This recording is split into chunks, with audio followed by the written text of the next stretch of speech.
Namaste. Welcome to Prana Stories. Well, we all know what the country has been going through since the past 3 or 4 weeks. First, it started off with the terror attack on Hindu tourists. They just got killed because of their religion. But of course, India did not remain silent. Our armed forces gave a superb reply. Thanks to the leadership, befitting reply by our armed forces and the technology we kind of adopted and used it at the right time, at the right place, things are changing globally for India. Yes, there will be a lot of disinformation that is being shared. We know that our neighbor, master of disinformation, and they do have their own stooges, their own vassals in terms of individuals who keep spreading disinformation here in India as well. So there is a story of narratives. That's the front indie content creators have to fight. The level of disinformation, the level of the colonial lens and the Marxist historian lens that people are used to, and there are influencers who do that. The kind of disinformation and misinformation that these so-called influencers spread across India is more brutal than the terror attack itself. That's why, as Prana Stories, we thought we should come up with a series on Kashmir to talk about the scholarly tradition, to talk about the political history of Kashmir, to talk about the philosophical tradition of Kashmir. The land that was, it was the land of Kashyapa Muni, the land of Abhinavagupta, the land of Bilhana. It was a land of timeless wisdom. It is the land of Sharda Peeth. Look where it was and where it is right now. We need guidance to talk about Kashmir and its traditions and its history and its poetic traditions, its aesthetic traditions. I'm so happy to announce that today's episode or the coming up the episodes are going to be very special. Today's episode especially is very special because we have a very special guest, Shatavadhani Dr. R.Ganesh. And if you don't know about him, you are in for something extraordinary. Dr. Ganesh is not just a poet or a scholar. He is a living embodiment of India's ancient intellectual prowess and artistic brilliance. He is a living library. If you have heard of Indian knowledge systems and the vastness of it, it is him. He has a prefix to his name, Shatavadhani. Shatavadhani. Avadhana is a form of art. You can look it up and search it for yourself, but he is a Shatavadhan. A Shatavadhan is someone who can perform over 100 tasks at the same time. That is extempore. There are 100 scholars and poets who keep throwing challenges at you. That means like composing poetry on the spot in multiple languages with their own challenges, to answering riddles and to engage in philosophical debates all at the same time, keeping the track of every challenge given in real time. His mind operates like a 1,000-year-old library and a classical concert and a TED talk all at the same time. That's the mind of Dr. R. Ganesh. I can keep going on about him, but in the interest of time, I think you should just go take a look at his profile. You should also read his books. He has written innumerable books. You should go check out his profile and know more about him. We have had rishis in our Sanatana Dharma. I call him the contemporary rishi. So we talk about Kashmir. Kashmir was one of the greatest centers of learning in the world. Podcast series on Kashmir is a tribute to the legacy of Kashmir, a rediscovery of the Sharda Peeth that is there in our mind and spirit. So in this particular episode, we reflect on the scholarly traditions of Kashmir, the depth of Indian aesthetics, and why reclaiming this heritage is very essential for our future. Tune into this episode, watch it till the end. You will know the value and the importance of Kashmir in the history of Bharat. Please do watch, like, share and subscribe. Please do like and comment because that ensures this kind of content reaches a wide range of people. Thank you for supporting so far. Do watch the full podcast series on Kashmir. Thank you. Namaste. Namaste, sir. Namaskaram. Welcome to Prana Stories. Thank you. I'm this particular sentence, welcome to Prana Stories, I am very proud to say because I have been wanting to talk to you for a long time, and I wanted that conversation to happen in a very different setting. That I'm actually building a new studio. I thought of inviting you there and I mean, basically, I wanted to do it in a very happy time, in a very celebrative kind of a mode. But I think the divine intervention is such that it kind of, in my meditation, it appeared that I have to make this into a series which is about Kashmir. I'm in the past 2-3 weeks, it's such a painful thing that is going on. Very disturbing.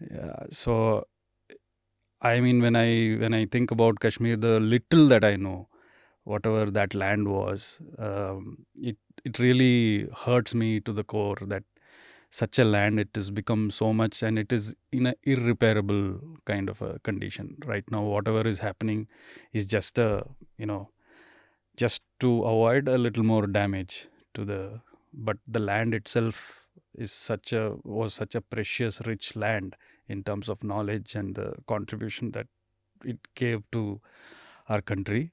It's the head of our country, it's the head of our mata, right? So I don't know what to say it, but I thought I should at least contribute in terms of content, at least get to know the real history of Kashmir and make people aware the real history of Kashmir. So what we are going to talk about today is the scholarly history, the spiritual history of Kashmir, because that's the most important thing that I am pained with. So I throw it open to you, sir. So thank you. And of course, all of us, all Sanatana Dharmis and all Indians, in true sense, they have so much of feeling for Kashmir. Every dust of this sacred land is holy. It is spiritually enliving and gratifying. And that's why it is said in the Vishnu Purana, this Bharatavarsha is Karma Bhumi. And in the Manusmriti also it is said so. From this land of spirituality and immortal tradition, let the whole world learn everything needed for their betterment. Yatad prasutasya sakashat agrajanmanah svam charitram shiksheran prithivyaam sarvamanavaha, like that Manu says. And Saraswati Vibhrama Janma Bhumi, that is how Bilhana, a poet in 11th century and 12th century, between 11th and 12th century common era, he hailed from Kashmir, the renowned Pravarapura, that is the modern Srinagar. From there, he came to Karnataka. In Karnataka, he reached Kalyana, that is Basava Kalyana now, the place where the saint Basaveshwara, Basavanna, he also preached the great message of the Shaiva Siddhanta. And there, the great king, monarch, Vikramaditya the sixth, he ruled, Chalukya Vikramaditya. In his court, he became a court poet and he composed one historical epic by name Vikramanka Deva Charitam. It's a poem of 18 cantos. In the last canto, in the 18th canto, the poet gives an autobiographical detail of his coming from the Kashmir, from the various cities, whether it is Pravarpura, that is Srinagar, or Parihasapura, and many such places, and how was the culture there, and how were the scholars there, and even the common people there, whether they are ladies or children or whosoever, they used to speak Sanskrit and Prakrit as their mother tongue. Janma Bhashavadeva. And Saraswati Vibhrama Janma Bhumi, Saraswati used to dance in that place as though it is a coveted place for her merry moods. And it is known for Kunkuma Kesara, both for Saraswati and Kunkuma Kesara, that was known like that. He describes in great detail. He came all along from Kashmir to Karnataka. And incidentally, by that time itself, the onslaught of Islamic barbarians had occurred. And perhaps for that reason only he came to South India. And he visited one queen of Gujarat, Gurjar Pradesha, Karnavati. That was the old name of Ahmedabad. It has to be changed as Karnavati. Like Allahabad, which was changed happily into Prayagraj, Tirtharaj of Prayaga. Like that, we have lost even our names also. Even, not only our territories, the rupas, even the namas are also lost. So this is the great tradition of Kashmir. Since time immemorial, people used to come from there to South India, and people from South India used to go there. Sri Shankar Bhagavad, he went from Kerala to Kashmir, and the story goes that he ascended the Sarvajna Peetha there, that Saraswati Peetha, Sharda Peetha, which is still seen. And fortunately, the great Math of Sringagiri has constructed a temple there, and measures have been taken to revitalize and recharge that Sarvajna Peetha, Sharda Peetha, like that. And everywhere, every day, we people, we chant the verses like Namaste Sharade Devi, Kashmira Puravasini, like that. This Kashmira has a horrid heritage going back to the Vedic period. One among the 7 seers is Kashyapa. And incidentally, I belong to that Gotra, Kashyapa Gotra. And Kashyapa's creation is Kashmir.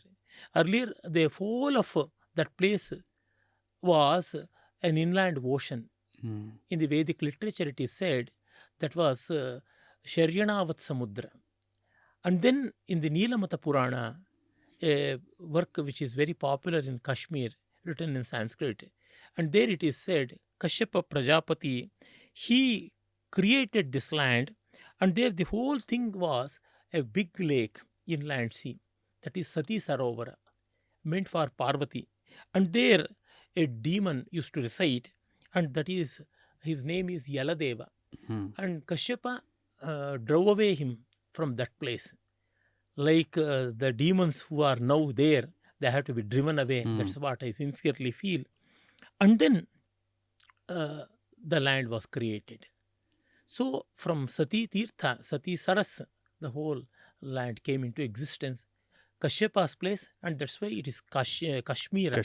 And some people say it was called as Kashyapa Mira, and that became in short Kashmira or Kashmira. And from the Vedic period, we have that existence of river Jhelum, that is called as Vitasta in Vedic literature, the 7 rivers, Asikni, Parushni, Vitasta, Vipasha, Shatadru, the modern Sutlej, Ravi, Bias, Jeenab, Jhelum, all these rivers are there. And Vitasta is the lifeline of Kashmir. And of course, Sindhu is always there. Like that, from Vitasta to Sindhu, the whole culture, it got expanded. And we have many mountains there. The elevation itself is something like, I think, 5,000, 200 feet or so, quite elevated. And there are mountains which go up to 25,000 feet tall. This is a great place. Towering peaks of the Himalayan mountain range is seen there. And the spirit was soaring so high, and that inspiration came into reality. And we have all sorts of learning, whether it is music or dance or theatre or poetry or grammar or commentaries on Vedic literature or lexicography or Pratibhijna Shaiva Darshana, this Shaiva philosophy, which was born and brought up there. And of course, we have many other aspects of learning like Rajaniti, Arthashastra, and even history in the modern sense also. Many such sciences and many arts were all developed there. And interestingly, writing history, it got developed so much, and it became a full-fledged, sophisticated science itself in Kashmir. A poet like Kshemendra was one among the chief disciples of Mahamaheshwara, Abhinavagupta. He first wrote one book by name Nripavali. Unfortunately, it is not in existence. You know for what obvious reasons. Buhler, one scholar, European scholar, in 19th century itself, he culled out one manuscript from the Dala Sarovara, wrongly pronounced as Dal Lake. And he says that many such works were thrown into that place because of this external barbaric invasion of the fanatics, religious fanatics. And Kshemendra wrote Nripavali, and that is lost forever. Later came Kalhana. Kalhana came in 12th, 13th century, and he wrote the renowned Rajatarangini, which is a very long work. It has more than 7,600 verses, and in 8 sections it has been divided. The longest one is the last one, the contemporary history wrote, and in that work he has taken the evidences of coins and contemporary political documents, administrational evidences, every such thing. He has used that, and the whole work has been composed in beautiful Sanskrit, very elevating language it is, simple but elevating. And then by the 8th chapter's end, that is the 8th Taranga's end, the rule of Harsha ends. Then came the other chronologist. He is called Jona Raja. And Jona Raja of 15th century, he wrote some 1,300 verses or so. Continuation of Rajatarangini part 2. And then came his student Shrivara, 15th, 16th century scholar. He wrote more than 2,000 verses. And then came his student Pradyabhatta of 16th, 17th century. Up to Akbar he wrote. So the history of Kashmir from Kalhana to Pradyabhatta we have. But Kalhana started from the date of Mahabharata. Oh. One king by name Gonanda, he could not participate in the war of Mahabharata, Kurukshetra war, because he was an infant by that time. And later, he gives a lot of details regarding the Gonanda Vamsha, Karkota Vamsha, and many other Vamshas, hundreds of kings, how they ruled. And modern history, it starts with Ashoka. Ashoka ruled Kashmir, and he only brought Buddhism into Kashmir.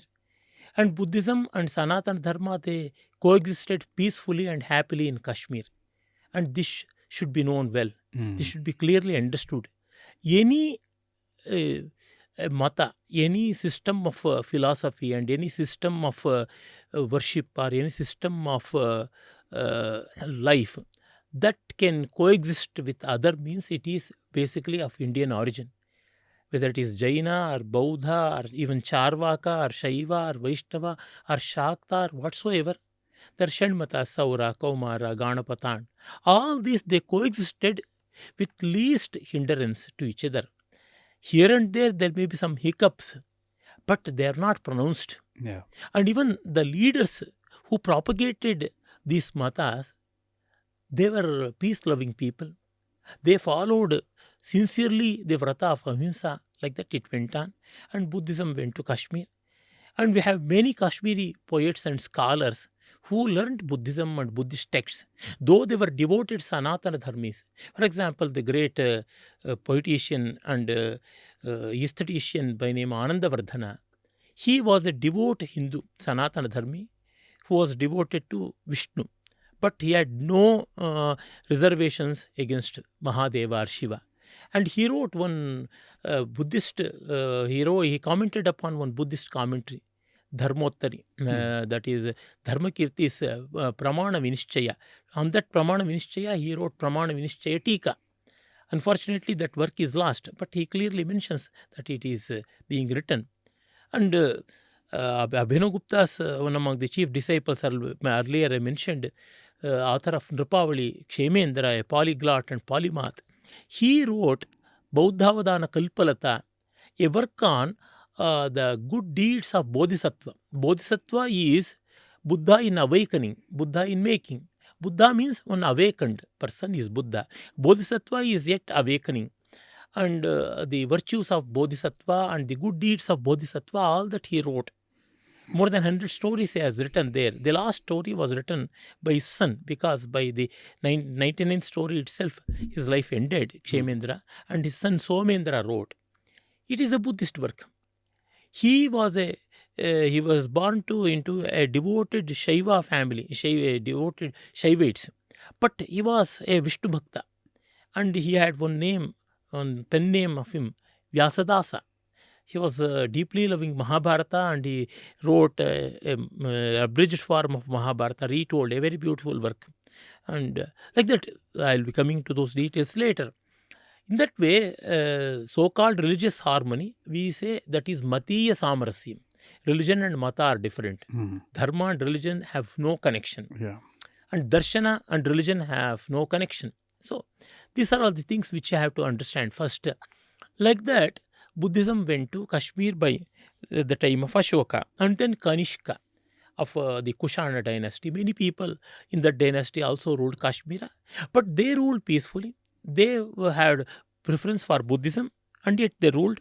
And Mihirakula, he invaded Kashmir, and later Gopaditya, he undid all his ravages. And then one Vikramaditya, Harsha Vikramaditya of 6th century, he ruled Kashmir. Then we have Chandrapida, Tarapida, and Muktapida Lalitaditya. Lalitaditya drove away Huns. By the time of Lalitaditya, the whole of Europe was in the clutches of Huns. But even the Chinese had difficulty with Huns. But Lalitaditya and other king from North India, Yashodharma, these two people, they drove away together. They drove away this violent invasion of Huns, who were completely vanquished. And Lalitaditya became a great monarch. Unfortunately, we don't hear anything about Lalitaditya in our history. A passing remark may be there, one or two lines may be devoted. Fortunately, even that was not there in our school books. When I studied, even that was not mentioned. And we have many other kings later who followed him, Shankar Varma, and then Avanti Varma. Avanti Varma's, in the time of Avanti Varma, one sculptor and engineer by name Suya, he rechannelized the flow of Vitasta, Jhelum, and saw to it that no such flood will be troubling Kashmirians. Like that he did miracles, and it is said, like Pied Piper, he used to manage even the big lumps of stone also, big shilas. And then Shankar Varma, who followed him, and then one queen by name Didda. Good and bad has been said about her. But we should know that even before the Middle Ages, Indians had great queens. Indians had strong queens who were in decisive position, and Kashmir is no exception to that. Everywhere in Indian provinces, we see a lot of queens who did good work and who were ruling themselves, and for that they were equipped and they were educated.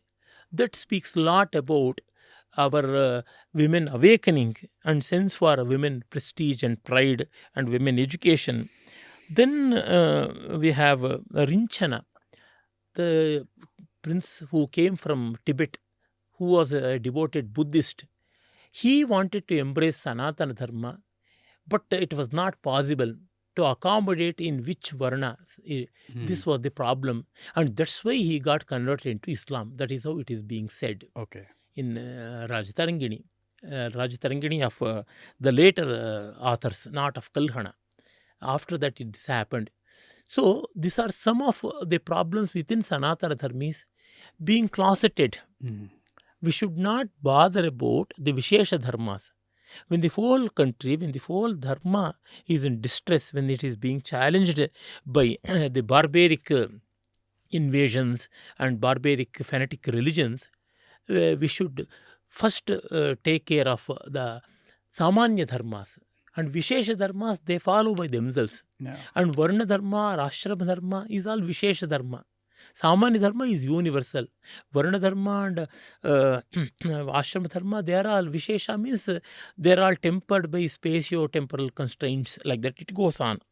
So this is how the background of Kashmir has to be imagined by us. And Abhinavagupta, a great name of Kashmir, who is of a symbol of pride to whole of India, and who is an unforgettable name in the annals of world aesthetics. He was a great Shaivite and a great Tantrika also. He was a great Tantragnya and a Pratibhijna Shaiva Darshanika. In him we see culmination of poet and philosopher, a scholar and mystic. All these things put together, we can imagine Abhinavagupta. And in Abhinavagupta's work, he says about the samarasya of all systems of philosophy. And it is quoted by one student in one of his works as Abhinavagupta's Tirthakriya Vyasaninaha Swamanishikamabhi Utpreksha Tattvam-iti yadyadami vadanti tattattvameva bhavatosti na kinchidanyat samyasu kevalamami vidusham vivadaha. Scholars, in the process of their analytical learning, they distinguish things from one another. But ultimately speaking, you are the final truth, and the names are spelled in a different way, and forms are attributed in a different way. Tattattvameva bhavatosti na kinchidanyat samyasu kevalamami vidusham vivada. The scholars find fault and fight among themselves with regards to names and forms. That highest truth is beyond nama and rupa. That is what Abhinavagupta says. And that's why in his Pratyabhijna Vivrati Vimarshini, one of the great works of Pratyabhijna Shaiva Darshana, there he says, there is no difference between Buddhism or Sanatana Dharma in spirit. It is only temperamental difference that makes them as two. This is how we see synthesis also. And Kashmir, apart from many other achievements, great poets evolved there, and great theories of poetics also got crystallized in Kashmir. We also know that the place of sage Bharata, author of Natya-sastra, one the only work of total aesthetics that was produced before Common Era, he too belonged to Kashmir. And after that, many commentaries have been written on this Natya-sastra. It is called Shatavadhani Samhita, means a work having 6,000 verses. Up to 19th century, even in the other parts of the world, we find nowhere such a work which used to deal with integrated aesthetics in theory and practice. Yeah. Such work is unseen, unheard, and even unthought before that time. Even today, in many aspects, it remains a marvel, and it remains as a great source of both information and inspiration. In Natya-sastra, on Natya-sastra, many people wrote commentaries. Maybe Bhatta Lollata or Bhatta Shankuka or even Bhatta Nayaka. Many people wrote commentaries. But unfortunately, no such commentary is available. Again, we have to attribute all that to the barbaric invasion. Fortunately, one and the only commentary available is of Abhinavagupta, Abhinavabharati. A magnanimous work, a magnificent work it is. It is a colossal work. And there also, few chapters have no commentary. Perhaps the manuscripts would have lost it. And unfortunately, very important chapters like the 7th one and all, we don't get commentary of Abhinavagupta. In that way, starting from the time of Bharata, how to appreciate art and how to integrate that into life, all these features have been told and they have been commented upon in the course of time. And another big name which appears in the annals of Indian aesthetics is Bhamaha, perhaps belong to 6th or 7th century Common Era. And then we have continuous flow of great poeticians, great scholars, alankarikas as we call in Sanskrit. After Bhamaha, even Bhamaha speaks of one earlier aesthetician by name Medhavi Rudra. After Bhamaha, we have Udbhata. Udbhata was a poet and an aesthetician. And interestingly, aestheticians who are the theorists of poetry and beauty, poets are practitioners of beauty. Both were same. Unless we have theory and practice going hand in hand, we can't have a conclusive understanding about these things. Yeah. If theory goes independently and not bothering practice, practice will go astray.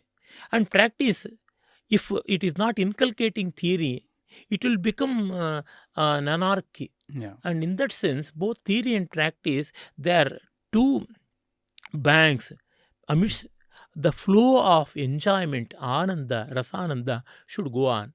Tattva and prayoga as we call. After Udbhata, we have Rudrata. Rudrata was a great poet and alankarika as well. And then we have Vamana. Vamana was a great scholar in grammar as well. Even today, his horrid work, that is Kashika, which was co-authored by Jayaditya. Vamana and Jayaditya wrote together in Varanasi. Though they hailed from Kashmir, they stayed for a few years in Kashi, and they composed this work, great work, a commentary on Panini Maharshi's sutras. And Vamana also wrote one work on poetry, poetics, that is called Kavya Alankara Sutra Vritti. Udbhata's Alankara Udbhata wrote one work on Alankara Shastra, mainly about figures of speech. And Rudrata wrote Kavya Alankara, the same name that Bhamaha too had for his work. And then came Anandavardhana. Anandavardhana is a great name in worldly aesthetics itself. He made aesthetics a philosophy, and it is universal in nature. He can only be equated with Shankara Bhagavad-pada.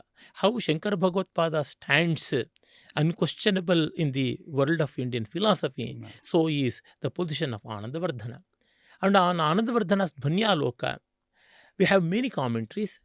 The greatest one is Abhinavagupta's Lochana. And interestingly, the names of Sanskrit works and their significance is very revealing. Dhvanyaloka has many layers of meaning. Dhvani is suggestion, theory of suggestion. Unless an artwork suggests, we can't enjoy. Yeah. No artwork will be explicit in conveying its meaning. The ultimate meaning of any work of art is enjoyment, that is rasa. That is what Bharata proclaimed long ago. Nahi rasadrate kaschidartha pravartate. Rasa is the final purpose, highest purpose in any art. And this purpose cannot be made explicit, and it can only be implicit. And that implicit nature of beauty is called Dhvani. And that was discovered by Anandavardhana, and he propounded it.